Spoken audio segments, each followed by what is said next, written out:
السلام علیکم ورحمۃ اللہ وبرکاتہ۔ بسم اللہ الرحمن الرحیم۔ الحمد للہ وکفی وسلام علی عباده الذین اصطفى، ما بعد۔ الحمد للہ رب العالمین والعاقبۃ للمتقین، والصلاة علی رسولہ محمد وعلی آلہ واصحابہ اجمعین۔ رب اشرح لی صدری ویسر لی امری واحلل عقدة من لساني يفقهوا قولي۔ رب يسر ولا تعسر وتمم بالخير، رب زدني علما، رب زدني علما، رب زدني علما۔ فاعوذ بالله من الشيطان الرجيم، بسم الله الرحمن الرحيم۔ ولا تهنوا ولا تحزنوا وأنتم الأعلون إن كنتم مؤمنين، صدق اللہ العظیم۔ حضرات محترم، قابل قدر بزرگان اکرام، نوجوانان اسلام، عزیزان گرامی، عفت پردنشین خواتین، بزرگان ملت، قرآن کریم کی آیت جس کے اندر اللہ تعالیٰ نے زمانے میں اٹھنے والے ایک بہت بڑے مسئلے کا حل فرمایا۔ آج ساری دنیا میں جہاں پر بہت سارے مسائل ہیں، زمانے میں جہاں پر بہت ساری الجھنیں ہیں، اس میں ایک سب سے بڑا مسئلہ یہ بھی ہے کہ دنیا کا ہر شخص عزت نفس کا طلبگار ہے۔ وہ چاہتا ہے کہ اسے عزت کے ساتھ زندہ رہنے کی اجازت دی جائے اور عزت کے ساتھ موت اس کا مقدر ہو۔ کائنات کے دھڑکتے ہوئے سینے پہ رہنے والی تمام اقوام بالیقین اور بالاتفاق عزت کی مستحق ہے۔ ساری دنیا میں لوگ عزت کے طلبگار ہیں، عزت کے بھوکے ہیں، اور سب چاہتے ہیں کہ مجھے عزت مل جائے۔ ہر شخص چاہتا ہے کہ مجھے عزت مل جائے، چاہے وہ کسی مقام پر چلا جائے یا کسی نشستگاہ میں پہنچ جائے۔ دنیا کے ہر شخص جب عزت کا طلبگار ہے تو عزت ایک انفرادی مسئلہ نہیں بلکہ یہ بین الاقوامی مسئلہ ہے، اور ہر انسان اس کے لیے اپنے حدود کو تجاوز کر رہا ہے۔ ہر انسان اس کے لیے مر رہا ہے، مار رہا ہے، مٹ رہا ہے اور مٹا رہا ہے۔ اور آج ان عزت کے چکر میں آج پوری دنیا تشدد اور ظلم و جبر کے پنجڑے میں اور ہتھکڑیوں میں پہنچ چکی ہے۔ دوستوں اور بزرگوں، انسانوں کا خالق اللہ ہے، انسان کی فطرت کو بنانے والا اور اس کا مالک اللہ ہے۔ تو جس اللہ تعالیٰ نے انسانوں کو پیدا فرمایا، اسی خدا سے یہ پوچھ لو کہ انسان کو عزت کس طرح ملے اور وہ عزت کے زینے پر پہنچ کر کس طرح اس منزل کو پالے۔ یہ اللہ تعالیٰ سے ہمیں معلوم کرنا ہے، نہ کہ یہ خودکار باتیں ہیں کہ ہم اس کی تخلیق کر لیں۔ گاڑی بنانے والے سے پوچھو گاڑی چلانے کا طریقہ۔ ایک شخص نے بنایا امبیسڈر کار، اس کی قیمت اس نے 2 لاکھ روپے مقرر کی، طے کیا، کہا جس صاحب کو بھی کار خریدنا ہو مجھ سے کار خرید لے اور 2 لاکھ روپے مجھے دے دے۔ آپ کے 2 لاکھ روپے آپ نے دے دیا کہ امبیسڈر کار میرے نام پر ایگریمنٹ کر دو، لکھ دو، رجسٹرڈ کر دو۔ وہ شخص کہتا ہے ٹھیک ہے، گاڑی میں نے بنایا ہے، پیسے تم دے رہے ہو، اب اس کے بعد مالک تم رہو گے، لیکن ساری زندگی تم گاڑی کو میرے ڈائریکشن پر چلاؤ گے۔ کہہ رہے ہیں وہ تمہارا ڈائریکشن کیا ہے بھائی؟ میرا ڈائریکشن یہ ہے کہ امبیسڈر کار میں 2 ٹینکی ہے، ایک ٹینک پانی کا ہے اور دوسرا ٹینک پیٹرول کا ہے۔ پانی والی ٹینکی میں پانی ڈالو تاکہ ریڈیٹر کے ذریعے سے کار کو کولنگ پہنچے اور ٹھنڈک پہنچے، اور پیٹرول کی ٹینکی میں پیٹرول ڈالو تاکہ یہ گاڑی موو ہو سکے اور اس کی انجن ورک کر سکے۔ کہا اس کے اندر ایک اسٹیئرنگ ہے، اس کو کنٹرول میں رکھنا تو گاڑی ٹھیک چلے گی۔ کہا اس کے اندر ایک بریک ہے، ایک ایکسیلیٹر ہے، گاڑی کو بھگانا ہو تو ایکسیلیٹر یوز کرو، گاڑی کو روکنا ہو تو بریک یوز کرو۔ اور ہندوستان میں اگر گاڑی تم ڈرائیو کرو تو لیفٹ سائڈ سے جاؤ، رائٹ ہینڈ میں مت جانا۔ اب اگر کوئی گھمنڈ، جاہل، دولت مند، بے ایمانی سے کمائے گئے پیسوں کا مالک اپنے تکبر اور غرور کے نشے میں چکنا چور ہو کر کہتا ہے ارے دیوانے، پیسہ میں نے دیا، گاڑی میری ہے، تیرے ڈائریکشن کو میں لات مارتا ہوں، مسترد کرتا ہوں، تیرے ڈائریکشن پر نہیں، یہ گاڑی میرا غلام ہے، میں اپنی مرضی پر چلاؤں گا، پانی کی ٹینکی میں پیٹرول ڈالوں گا، پیٹرول کے ٹینک میں پانی ڈالوں گا، تم کیا بگاڑ لو گے میرا؟ کہا جناب بگاڑ تو کچھ نہیں سکوں گا۔ کہا کہ میری گاڑی ہے، میں مالک ہوں، ایکسیلیٹر کی جگہ بریک یوز کروں گا، بریک کی جگہ ایکسیلیٹر یوز کروں گا.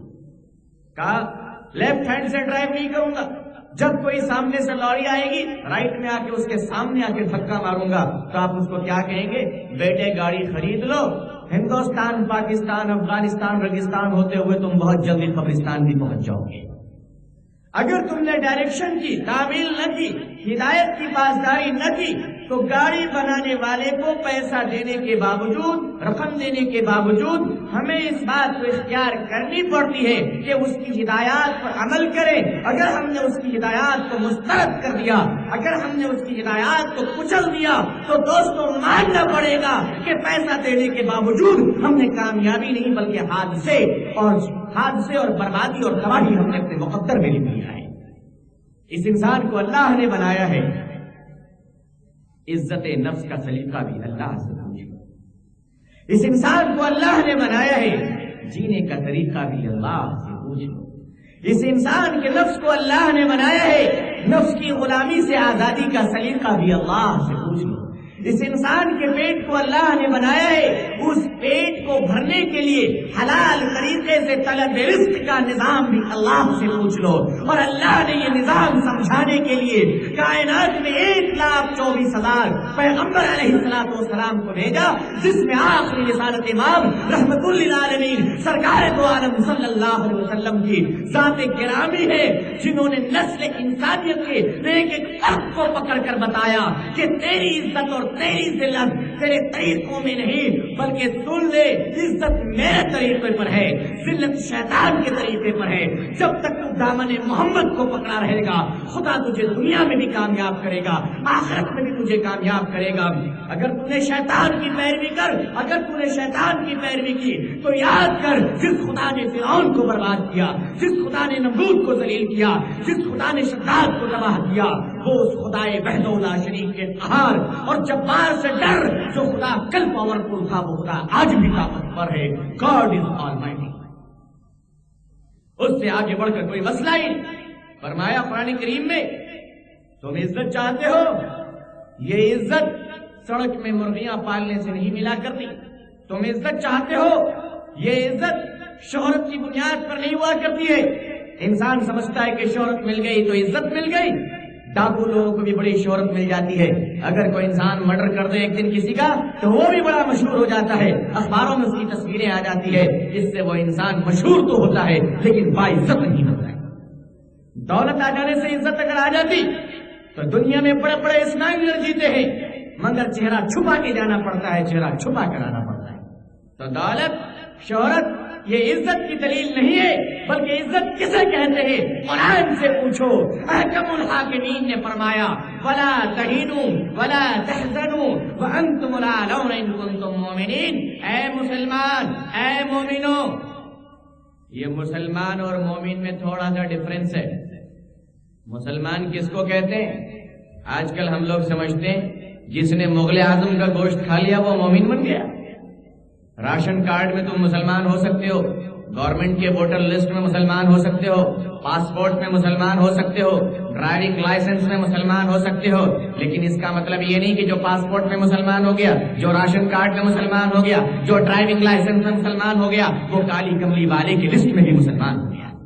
کالی کملی والے محمد رسول اللہ صلی اللہ علیہ وسلم کے لسٹ میں مسلمان بننے کے لیے امیہ بن خلف نہیں، بلکہ اب آپ حضرت بلال کا جگر پیدا کرو، حضرت انس بن مالک کا دل پیدا کرو، صحابہ کرام کا وہ صبر اور عظمت محمد صلی اللہ علیہ وسلم کا وہ حسین سلیقہ پیدا کرو کہ جس پر صحابہ چل کر دریائے دجلہ کے سینے کو چاک کر دیا، قیصر و کسریٰ کو بتا دیا کہ میرے محبوب کی عزت پر قربان ہونے کا سلیقہ کیا ہے.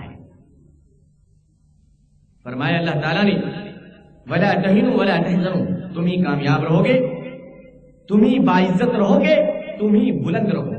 یہ اللہ تعالیٰ اعلان فرما رہے اے لوگو تم باعزت رہو گے، عزت تمہیں ملے گی. یہ کون کہہ رہا ہے؟ جو عزت کا مالک ہے، جو انسانوں کا خالق ہے، جو حکم الحاکمین ہے، وہ اعلان کر رہا ہے کہ عزت تمہیں ملے گی، ایک وزیر اعظم کہہ دے کہ وزارت تمہیں ملے گی تو ہمیں یقین آ جاتا ہے، ایک عہدیدار اور بادشاہ کہہ دے کہ سلطنت تمہیں ملے گی، دولت تمہیں ملے گی تو لوگوں ہمیں یقین آ جاتا ہے۔ محلے کا کوئی سوکار اور امیر اور مالدار کہہ دے کل صبح آ جانا 50,000 کا چیک میں تمہیں دے دوں گا تو ہمیں یقین آ جاتا ہے۔ دنیا کا اگر ایک انسان نمک حرام سے نمک حرام انسان، بے ایمان سے بے ایمان انسان جب کوئی دولت اور شہرت کا وعدہ کرتا ہے تو ہمیں یقین ہو جاتا ہے۔ انڈین مال پر اگر میڈ ان جاپان لکھا ہو تو ہم اس پر یقین کر لیتے ہیں۔ خدا کی ذات پر یقین اٹھ گیا، میڈ ان جاپان اور میڈ ان چائنا پر یقین بیٹھتا ہوا چلا گیا۔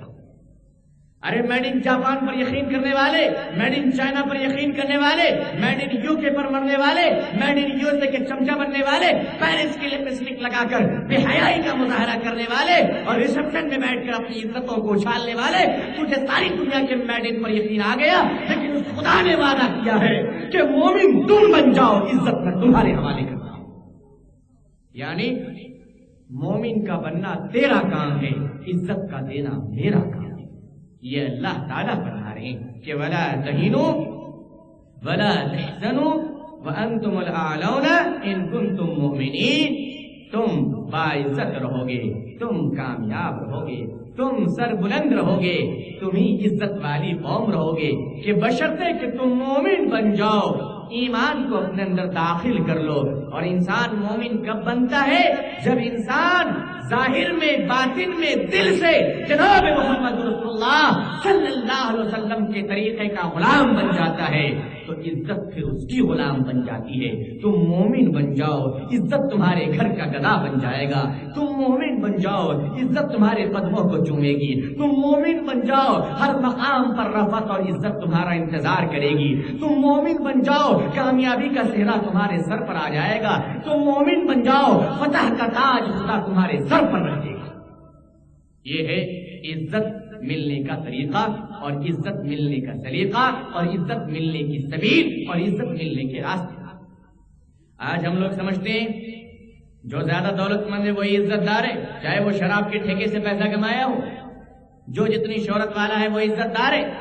آج ہم نے سیاستدانوں کو عزت والا سمجھا، مالداروں کو عزت والا سمجھا، اسمگلروں کو عزت والا سمجھا، دولت مندوں کو عزت والا سمجھا، بے ایمانوں کو عزت والا سمجھا، اور ہم نے ساری دنیا کو عزت والا سمجھا۔ ان لوگوں کو ہم نے عزت والا سمجھا جو انسانوں پر ظلم اور تشدد کرتے ہیں۔ ہم نے ان لوگوں کو عزت والا سمجھا جو انسانیت کا سرعام قتل و غارت کرتے ہیں۔ ہم نے ان لوگوں کو عزت والا سمجھا جو صبح و شام انسانیت کو لڑاتے رہتے ہیں۔ لیکن حقیقت میں عزت والے تو وہ ہیں جو جناب محمد رسول اللہ صلی اللہ علیہ وسلم کے در کے غلام ہیں، اللہ تعالیٰ کے حکموں کو ماننے والے۔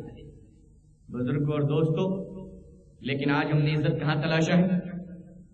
عورتیں عزت تلاش رہی ہیں اسکرٹ میں، مسلمان نوجوان عزت تلاش رہا ہے کمر تک بال لٹکا کے ہپی بال میں اور ہاف پینٹ پہن کر۔ عورتیں عزت تلاش رہی ہیں ساڑی اتار کے لپسٹک لگا کے مسلمانوں کے شادی محلوں میں چلے جائیے تو ایسا نہیں لگتا کہ مسلمانوں کی شادی ہے، معلوم ہوتا ہے کوئی بیوٹی کانٹیسٹ۔ شاید ہمارے شادی محلوں میں حسن کا مظاہرہ ہو رہا ہے جہاں مسلمان خواتین اپنے جسم کے نظارے کے لیے تشریف لائی ہیں۔ ہم لوگ شادی محلوں میں لپسٹک لگا کر سلک میں ملبوس ہو کر لڑکیوں کے ساتھ چھیڑخانی میں عزت تلاش کر رہے ہیں، بس اسٹینڈ میں کھڑے ہو کے اگلی گیٹ سے بس میں چڑھ کر عزت تلاش کر رہے ہیں، چائے کی ہوٹلوں میں چائے پی کر فحش باتیں کر کر عزت تلاش کر رہے ہیں، الیکشن میں پوسٹریں چپکا کر عزت تلاش کر رہے ہیں، اسمیگلنگ کر کے عزت تلاش کر رہے ہیں۔ ارے لوگوں، تم نے آج اسکرٹ پہن لیا تو سمجھ رہے ہو عزت والے بن گئے، کمر تک تم نے بال لٹکا لیا تو سمجھ جاتے ہو عزت والے بن گئے، ہاتھوں میں چوڑیوں کی جگہ کاڑا پہن لیا تم سمجھتے ہو عزت والے بن گئے۔ عزت کا یہ طریقہ نہیں، عزت والے بننے کے لیے مومن بنو۔ قرآن نے کہا وَأَنْتُمُ الْأَعْلَوْنَ إِن كُنتُم مُؤْمِنِينَ، پہلے تم مومن بن جاؤ پھر خدا تمہیں عزت عطا فرمائے گا۔ عزت کی تلاش کرنا ہے تو مدینے کی گلیوں میں تلاش کرو، عزت کو پانا ہے تو محمد رسول اللہ کے غلاموں کے قدموں میں تلاش کرو۔ امریکہ، جاپان اور لندن کی خدمت میں جا کر تم عزت نہیں پا سکتے۔ آج دیکھ لیجئے جناب، آج ہم لوگ کس کو عزت والا سمجھتے ہیں؟ کیا کرتے ہو بھائی؟ کوئی کام کرتے ہو؟ کہاں جناب گلف میں رہتے ہیں۔ گلف میں کہاں رہتے ہو؟ کہاں دبئی میں رہتے ہیں۔ اب دبئی کون گیا ہے؟ وہاں گندی نالی میں جھاڑو لگاتا ہے، ہم لوگ سمجھتے ہیں وہ سپروائزر ہے۔ ہمارے نزدیک جو دبئی سے آ گیا وہ عزت والا ہے، جو مسجد سے آ گیا وہ عزت والا نہیں ہے۔ ہمارے نزدیک فلم کے ہجڑوں کو عزت ہے، اور ہمارے گھروں میں آ جائے کتنے خوش قسمت ہیں بیچارے کہ ان کے گھر میں امیتابھ بچن تشریف لے آئے ہیں. ارے وہ بھی جہنم میں جائے گا، ساتھ میں تمہیں بھی بغیر ویزا پاسپورٹ کے لے جائے گا.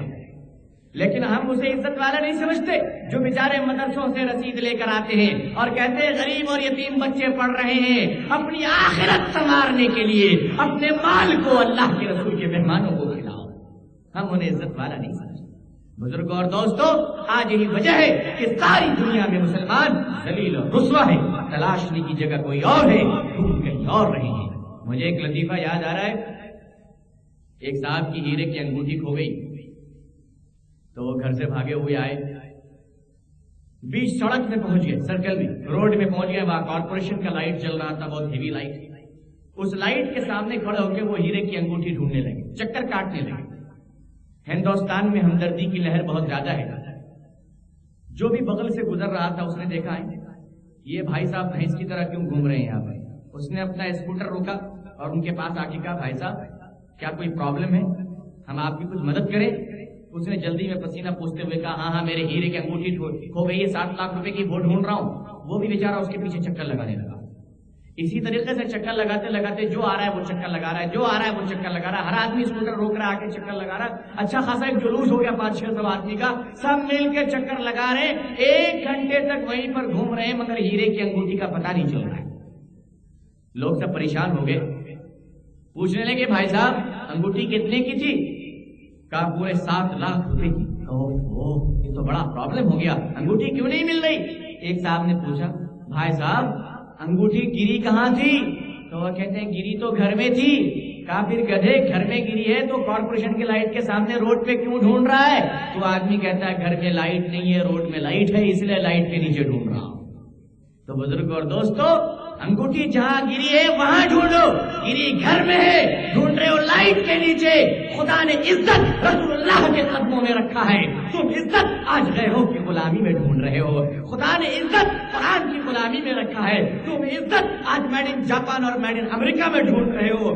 خدا نے عزت کالی کملی والی کے در کے بھکاری میں رکھا ہے، آج تم عزت غیروں کی چمچا گیری میں ڈھونڈ رہے ہو. راستے صحیح منتخب کرو، جگہ صحیح منتخب کرو کہ عزت تمہیں اللہ تعالیٰ نے جہاں عطا فرمایا وہی ڈھونڈو.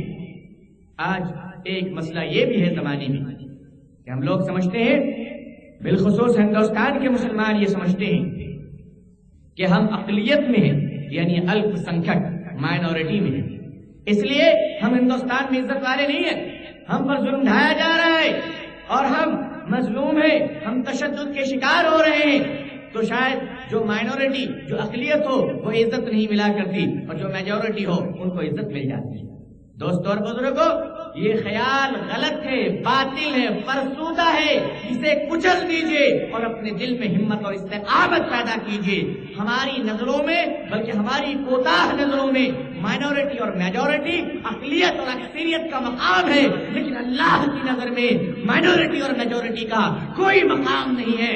اقلیت اور اکثریت کا اگر مقام ہوتا تو جنگ بدر میں 313 صحابہ کامیاب نہیں ہوتے. بلکہ اللہ کی نظر میں اگر مقام ہے تو صرف ایمان کا مقام ہے. خدا کے سامنے جو فیصلہ ہوتا ہے وہ اقلیت اور اکثریت کا نہیں بلکہ باطل اور حق کا فیصلہ ہوتا ہے. اللہ کے سامنے فیصلہ مائنورٹی اور میجورٹی نہیں بلکہ جھوٹ اور سچ کا فیصلہ ہوتا ہے. اللہ کے نزدیک ایمان کی کمی اور بیشی کے تعلق سے فیصلہ ہوتا ہے کہ جس کا تقوی جتنا اچھا ہو، جس کا ایمان جتنا اچھا ہو، اللہ تعالیٰ اسے کامیاب کرتا ہے، چاہے وہ میجورٹی میں ہو یا مائنورٹی میں. دوستوں اور بزرگوں، ہندوستان نہیں بلکہ ساری دنیا میں اگر مسلمان 2 بھی رہیں، 3 بھی رہیں، 4 بھی رہیں، اگر وہ اس حقوق کے ساتھ جیے، اس دعوت دین کے ساتھ جیے جو عظیم ذمہ داری اللہ کے رسول صلی اللہ علیہ وسلم نے ان کے کاندھوں پہ رکھا ہے کہ اب کوئی نبی نہیں آنے والے، اب کوئی پیغمبر دنیا میں تشریف نہیں آنے والے، اب کوئی اللہ کا رسول نہیں آنے والا، اب کوئی اللہ کا کلام نہیں نازل ہونے والا. لوگوں ساری دنیا میں امن کا پیغام دینا یہ مومنوں کا کام ہے. لوگوں ساری کائنات میں کلمے اور وحدانیت اور رسالت کا اعلان کرنا یہ مسلمانوں کا کام ہے. لوگوں ساری دنیا کو بے ایمانی سے نکال کر کر ایمانداری کی طرف لانا، جھوٹ سے نکال کر سچ کی طرف متوجہ کرنا، باطل سے موڑ کر حق کی طرف مبذول کرانا، یہ ساری انسانیت کو یہ پیغام دینا کہ مسلمانوں کا فریضہ ہے۔ نبی کا آنا بند ہو گیا ہے مگر نبوت کا کام بند نہیں ہوا ہے۔ اب کوئی نبی نہیں آئیں گے، پہلے جو کام حضرت نوح کرتے تھے، پہلے جو کام حضرت موسیٰ کرتے تھے، پہلے جو کام حضرت عیسیٰ کرتے تھے، پہلے جو کام حضرت یونس کرتے تھے، پہلے جو کام حضرت یوسف کرتے تھے، اب وہ کام محمد کے غلام کریں گے، اب وہ کام محمد رسول اللہ صلی اللہ علیہ وسلم کی امت کریں گے۔ یہ حضور صلی اللہ علیہ وسلم نے عظیم ذمہ داری اٹھائی۔ ہم لوگ دوسروں پر الزام لگا دیتے ہیں کہ انہوں نے ہم پر ظلم کیا۔ آپ ذرا غور کیجئے، حضور صلی اللہ علیہ وسلم دین اور کلمے کا پیغام لے کر ابو جہل کے دروازے پر سینکڑوں مرتبہ تشریف لے گئے، ابو لہب کے گھر پر کئی مرتبہ تشریف لے گئے۔ حضور دین کے پیغام کو ابو جہل کے گھر میں پہنچا سکتے ہیں، حضور امن کے پیغام کو ابو لہب کے گھر میں پہنچا سکتے ہیں، حضور عزت کے پیغام کو ہر کافر اور مشرک کے گھر میں پہنچا سکتے ہیں۔ کیا ہم اس عزت کے پیغام کو، کیا ہم آج اس امن کے پیغام کو، کیا ہم آج اس صداقت کے پیغام کو، کیا آج ہم اس کامیابی کے پیغام کو اپنے پڑوس میں، ملک میں رہنے والے برادران وطن اور اپنے پڑوس اور اپنے دوستوں کے گھروں میں نہیں پہنچا سکتے؟ دوستوں اور بزرگوں، ہم نے دین اسلام پر ظلم کیا ہے، اس لیے آج دنیا ہم پر ظلم کر رہی ہے۔ ہم نے اللہ کے نبی صلی اللہ علیہ وسلم کی امانت میں خیانت کیا ہے، اس لیے ساری دنیا آج ہمیں نفرت کی نظر سے دیکھ رہی ہے۔ ورنہ ایک وہ زمانہ تھا کہ تنہا مسلمان جنگل سے گزر جاتا تو شیر ان کے غلام بن جاتے۔ آج ہمارے گھر کی مرغیاں ہماری باتیں سننے کے لیے تیار نہیں ہیں۔ دوستو، ہم نے ذمہ داریوں کو فراموش کیا، ہم نے امانت میں خیانت کی، ہم نے صداقت میں ملاوٹ کیا، ہم نے حق کو چھوڑ دیا، رسالت مآب صلی اللہ علیہ وسلم کے اعتماد کو ٹھیس پہنچایا، اللہ کی وحدانیت کے پیغام کو اور اسلام کی دولت کو ہم نے اپنی جاگیر سمجھ رکھا، جس کی وجہ سے آج ساری دنیا میں ہم ٹھکرائے جا رہے ہیں، ساری دنیا میں ذلیل ہو رہے ہیں، ساری دنیا میں رسوا ہو رہے ہیں۔ آج دنیا کا اعتماد ہم پر سے اٹھ گیا ہے، وہ آج یقین نہیں کر پاتے کہ جو مسلمان ہوگا وہ سچا ہوگا، جو مسلمان ہوگا وہ ایماندار ہوگا۔ بزرگوں، مجھے معاف کیجیے، حقیقت تو یہ ہے کہ آج ایک بھائی کا اعتماد بھائی پر سے اٹھ گیا ہے۔ ہم غیروں کے سامنے کیا عزت والے بنیں گے؟ مسلمان آج اپنے گھروں میں عزت والا نہیں ہے، ایک بھائی دوسرے بھائی کو آج عزت کی نظر سے دیکھنے کے لیے تیار نہیں ہے۔ عزت عطا فرمائے گا اللہ، ہمیں رفعت اور بلندی عطا فرمائے گا۔ اگر ہم نے ایمان کی دولت کو چھوڑ دیا تو بغیر کرنسی کے کوئی دنیا کے کوئی ملک کا ڈالر نہیں ملتا، بغیر اپنے ملک کی دولت کے کوئی دوسرا ملک اپنی کنٹری کا کرنسی نہیں دیتا، بغیر پیسے کی دکان میں سامان نہیں ملتے۔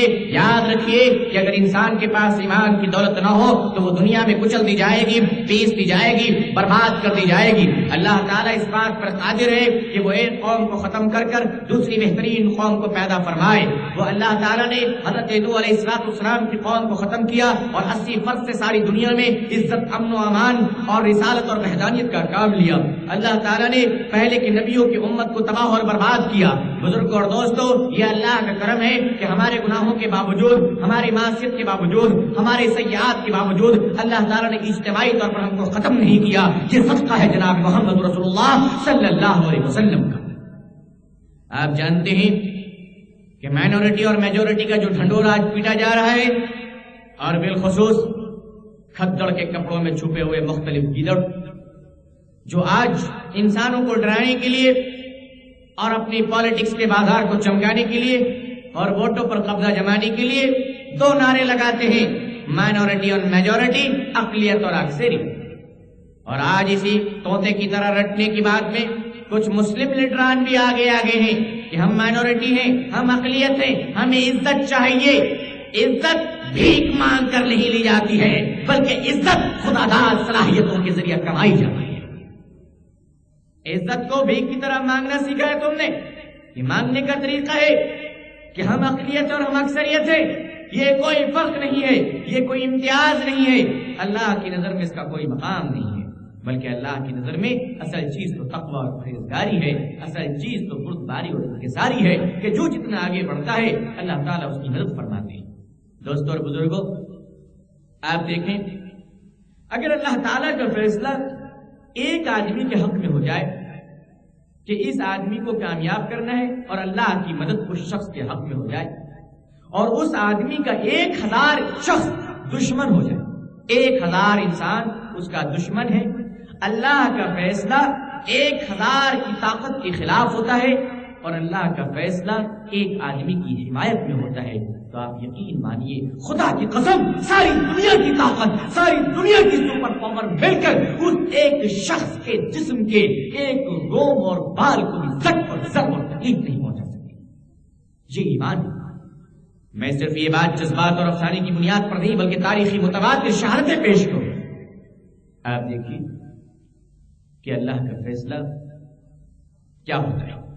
فرعون نے خواب دیکھا، نجومیوں سے اس نے اس کی تعبیر پوچھا، معلوم کیا کہ میرے خواب کی تعبیر کیا ہے۔ نجومیوں نے کہا کہ تمہاری سلطنت اور حکومت میں ایک ایسا بچہ پیدا ہوگا جو تمہاری حکومت کے ایک دھواں اڑا دے گا، جو تمہاری حکومت کے دھاگے بکھیر دے گا، جو تمہاری حکومت کی دھجیاں اڑا دے گا اور تمہیں بھی ختم کر دے گا اور تمہاری حکومت کو ہمیشہ کے لیے نیست و نابود کر دے گا۔ فرعون نے جب یہ تعبیر سنا تو فرعون نے کیا فیصلہ کیا؟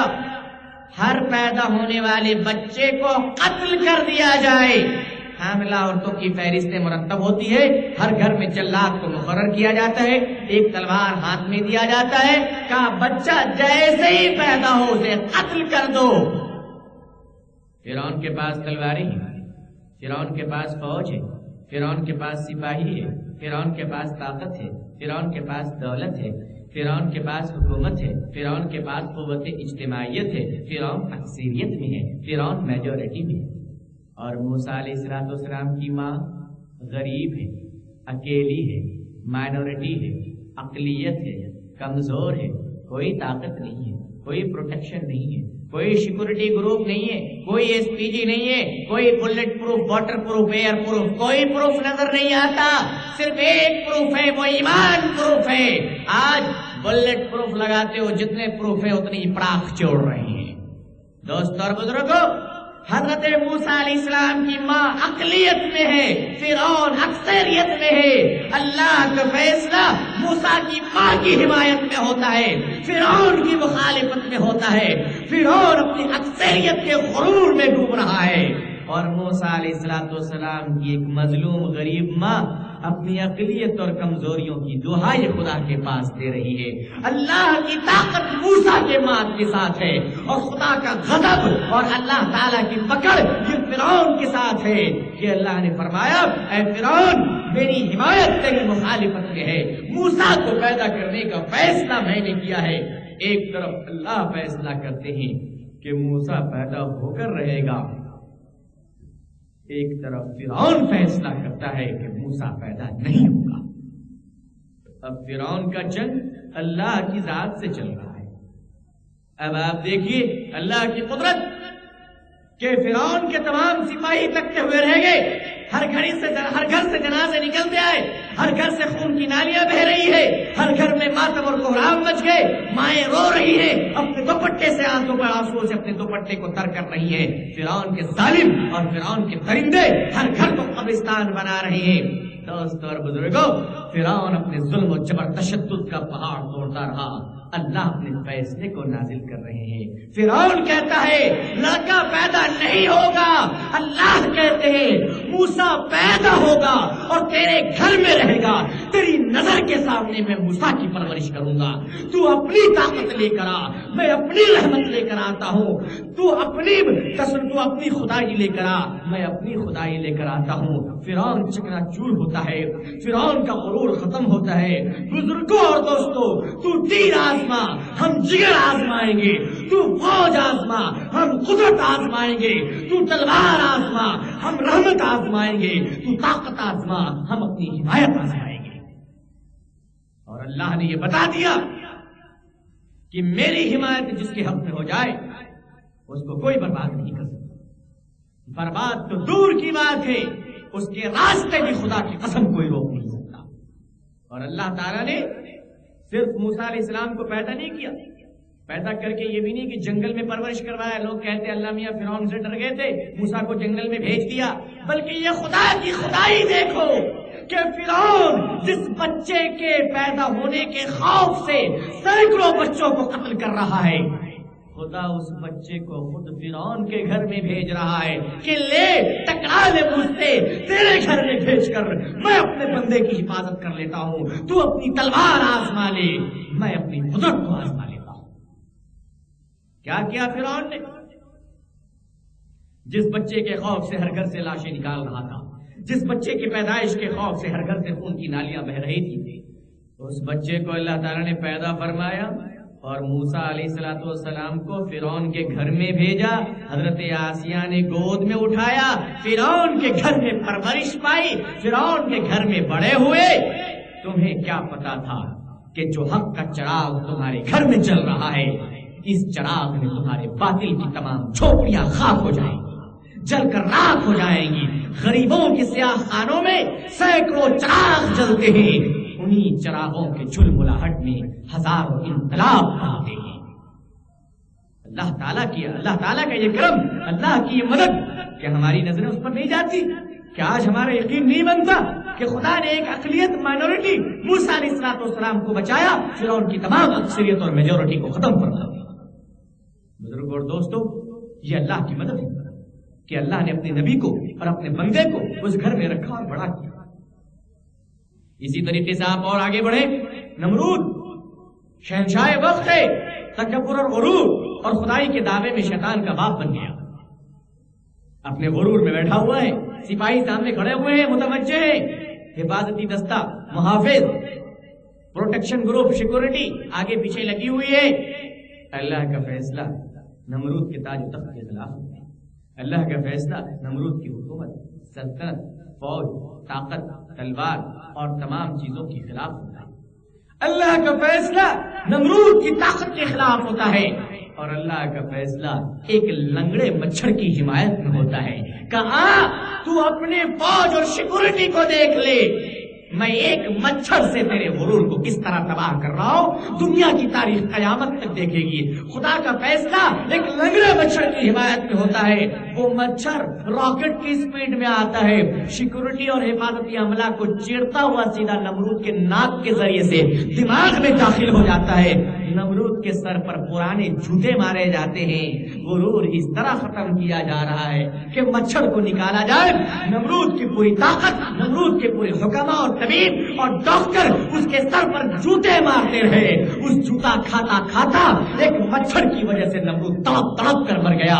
نمرود کی طاقت بڑی رہی، خدا کی طاقت اور حمایت نے اپنا رنگ دکھا دیا۔ خدا اگر مچھر کی حمایت میں بھی فیصلہ کرنے پر آ جائے تو دنیا کی ساری طاقت اس لنگڑے مچھر کا کچھ بگاڑ نہ سکی۔ تم تو انسان ہو، اگر تم محمد رسول اللہ صلی اللہ علیہ وسلم کے سچے غلام بن جاؤ گے، خدا کی قسم جس طریقے سے اللہ نے دریائے دجلہ میں صحابہ کی حفاظت کیا، جس طریقے سے اللہ تعالیٰ نے جنگ بدر میں خدا اللہ تعالیٰ نے حفاظت کی، جس طریقے سے اللہ تعالیٰ نے جنگ حنین اور تبوک میں مسلمانوں کی حمایت کی، آج بھی وہ خدا طاقتور ہے، آج بھی وہ خدا کرم والا ہے، آج بھی وہ خدا پاور والا ہے۔ اگر ہم بھی اللہ کے نبی صلی اللہ علیہ وسلم کے سچے شہدائی بن جائیں تو آج بھی اس زمانے میں اللہ ہماری حفاظت کرے گا، ہمارے دین کی حفاظت کرے گا، ہمارے ایمان کی حفاظت کرے گا، ہمارے ماں بہنوں کی عزت و آبرو کی حفاظت کرے گا، ہمارے معصوم بچوں کی زندگیوں کی حفاظت کرے گا، ہمارے مساجد اور مدارس کی حفاظت کرے گا، علماء اور مبلغین کی حفاظت کرے گا۔ لیکن شرط ہے کہ تم ایمان کی حفاظت کر لو، خدا تمہارے ذرے ذرے کی حفاظت کرے گا۔ اللہ تعالیٰ نے موسیٰ علیہ السلام کو بچایا فرعون کے گھر میں، خدا نے نمرود کو برباد کیا ایک مچھر کے ذریعے سے۔ اللہ کا فیصلہ اور آگے بڑھیے ہوتا ہے۔ تمام کفار مکہ، مشرکین مکہ یہ فیصلہ کرتے ہیں کہ آج کی رات حضور صلی اللہ علیہ وسلم کو ختم کر دیا جائے۔ تمام قبیلے کے لوگ تلوار لے کر آتے ہیں کہ ہم اپنی تلوار سے ختم کریں گے، سب مل مل کے تلوار لگا دینا، سب مل مل کے تلوار مار دینا، خون سب کے حق میں آ جائے گا، کوئی رنجشیں پیدا نہیں ہوگی۔ جس سرکار کو خدا نے ساری کائنات کی حفاظت کے لیے بھیجا ہے، اس کا دوستو کوئی کیا بگاڑ سکتا ہے؟ وہ رحمت للعالمین صلی اللہ علیہ وسلم گھر میں آرام فرما رہے ہیں، کفاروں نے، مشرکین نے آپ کے گھر کو تلوار سے گھیر لیا ہے، کھڑا ہوا ہے کہ محمد رسول اللہ صلی اللہ علیہ وسلم آج جس دروازے سے بھی نکلیں گے ہم آج ان کو ختم کر دیں گے. کفار فیصلہ کرتا ہے کہ آج محمد کو جینے نہیں دیں گے. خدا فیصلہ کرتا ہے کہ آج ہم اپنے نبی اور حق کو مرنے نہیں دیں گے. دیکھو دونوں کا فیصلہ، ایک طرف تلوار ہے، ایک طرف رحمت ہے، ایک طرف تشدد ہے، ایک طرف امن ہے، ایک طرف شرک ہے، ایک طرف وحدانیت ہے، ایک طرف کفر ہے، ایک طرف اقرار حق ہے. حضور صلی اللہ علیہ وسلم پوچھتے ہیں میرے پروردگار اب مجھے کیا کرنا ہے؟ اللہ فرماتے ہیں میرے حبیب ہے، میرے محبوب، آج کی رات آپ کو وطن چھوڑنا ہے، ہجرت میں جانا ہے، میرے دین کے لیے، میرے اسلام کے لیے، میری وحدانیت کے لیے، میرے پیغام کے لیے. میرے محبوب وطن چھوڑ دو، میرے محبوب گھر چھوڑ دو، میرے محبوب آل و اولاد کو چھوڑ دو، میرے محبوب بچپن سے جوانی تک گزری ہوئی یہ گلیاں چھوڑ دو، یہ دیواریں چھوڑ دو. میرے محبوب سب کچھ چھوٹتا ہے، چھوڑنے دو، مگر مجھ کو مت چھوڑو. میرے محبوب کوئی تم کو مانے نہ مانے، تم مجھے لا الہ الا اللہ کہو، میں تمہیں محمد رسول اللہ کہوں. بات طے ہوگی. کہا کہ میرے محبوب آج کی رات نکلیے، گھر سے نکلیے، ہجرت کیجیے، مکے سے مدینے تشریف لے جائیے. کہا کہ اللہ میں نکلوں کس طرح؟ میرے گھر کو تو ظالموں نے، دشمنوں نے بری نیت سے، قتل کے ارادے سے گھیر رکھا ہے، میں کدھر سے جاؤں اور کیسے جاؤں؟ اللہ تعالیٰ فرماتے ہیں میرے محبوب حبیب کبریا صلی اللہ علیہ وسلم آپ اپنی مٹھی میں دھول اٹھائیے، سورہ یاسین پڑھیے، چھینٹیے، ان کی آنکھوں میں جائے گا اور آپ نکل جائیے. حضور صلی اللہ علیہ وسلم فرماتے ہیں یا اللہ ہاتھ تو دو ہیں اور لوگ چاروں طرف ہیں، میں کسی ایک ہی طرف تو پھینک پاؤں گا، لیکن سارے لوگوں کی آنکھوں کو کس طرح نابینا کیا جائے؟ اللہ تعالی نے فرمایا میرے محبوب مٹھی میں دھول کو لے کر پھینکنا آپ کا کام ہے، ہر ایک کی آنکھوں میں پہنچانا یہ میرا کام ہے. فرمایا آپ اپنا کام کیجیے، میں اپنا کام کرتا ہوں.